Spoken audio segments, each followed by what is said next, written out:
دوستو ہمارے نبی پاک صلی اللہ علیہ وآلہ وسلم کی چند مختصر مگر خوبصورت احادیث، اگر آپ کو یہ ویڈیو اچھی لگے تو اس ویڈیو کو آپ شیئر کر دیجیے گا۔ دوستو ہمارے نبی پاک صلی اللہ علیہ وآلہ وسلم حضرت عبداللہ بن مسعود سے فرمانے لگے کہ مجھے قرآن مجید پڑھ کر سناؤ۔ تو حضرت عبداللہ بن مسعود عرض کرنے لگے کہ یا رسول اللہ صلی اللہ علیہ وآلہ وسلم، میں آپ کو قرآن پاک پڑھ کر سناؤں؟ آپ پر تو قرآن پاک نازل کیا گیا ہے۔ تو نبی پاک صلی اللہ علیہ وآلہ وسلم ارشاد فرمانے لگے کہ اے مسعود، مجھے قرآن مجید دوسروں سے سننا زیادہ محبوب ہے۔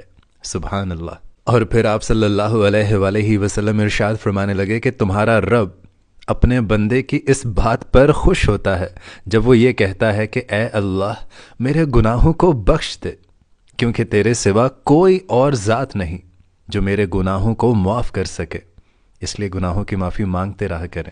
اور پھر ہمارے نبی پاک صلی اللہ علیہ وآلہ وسلم نے ارشاد فرمایا کہ جس شخص نے دکھلاوے کی خاطر نماز پڑھی اس نے شرک کیا، جس شخص نے دکھلاوے کی خاطر روزہ رکھا اس نے شرک کیا، اور جس شخص نے دکھلاوے کی خاطر صدقہ دیا اس نے بھی شرک کیا۔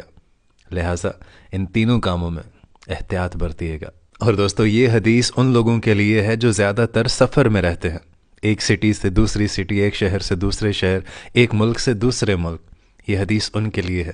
آپ صلی اللہ علیہ وآلہ وسلم نے ارشاد فرمایا کہ سفر عذاب کا ایک ٹکڑا ہے جو آدمی کی نیند اور کھانے پینے سب میں رکاوٹ پیدا کرتا ہے، اس لیے جب مسافر اپنا کام پورا کر لے تو اسے جلدی سے گھر واپس آ جانا چاہیے۔ اور پھر نبی پاک صلی اللہ علیہ وآلہ وسلم نے ارشاد فرمایا کہ 3 جگہوں پر جھوٹ بولنا جائز ہے، حلال ہے۔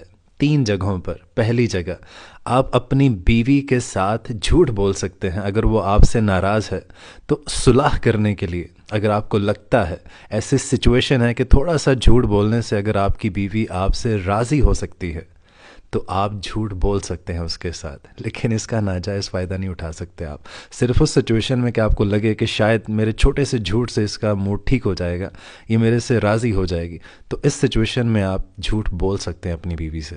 دوسری جگہ، جنگ میں آپ جھوٹ بول سکتے ہو۔ اگر کوئی دشمن آپ سے پوچھے کہ آپ فلاں ٹھکانہ بتا دو، فلاں بتا دو، تو آپ جھوٹ بول سکتے ہو اپنے ساتھیوں کی جان بچانے کے لیے۔ تیسری جگہ، 2 لوگوں کے درمیان صلح کروانے کے لیے، اگر آپ کو لگتا ہے کہ ایک حریف سے تھوڑا سا جھوٹ بول دوں گا تو دونوں میں صلح ہو سکتی ہے، تب بھی آپ جھوٹ بول سکتے ہیں، جائز ہے۔ اور دوستو پھر نبی پاک صلی اللہ علیہ وآلہ وسلم نے ارشاد فرمایا کہ جس سے علم دین کی کوئی ایسی بات پوچھی جائے جو وہ جانتا تھا، جسے وہ جانتا تھا، پھر وہ اسے چھپائے۔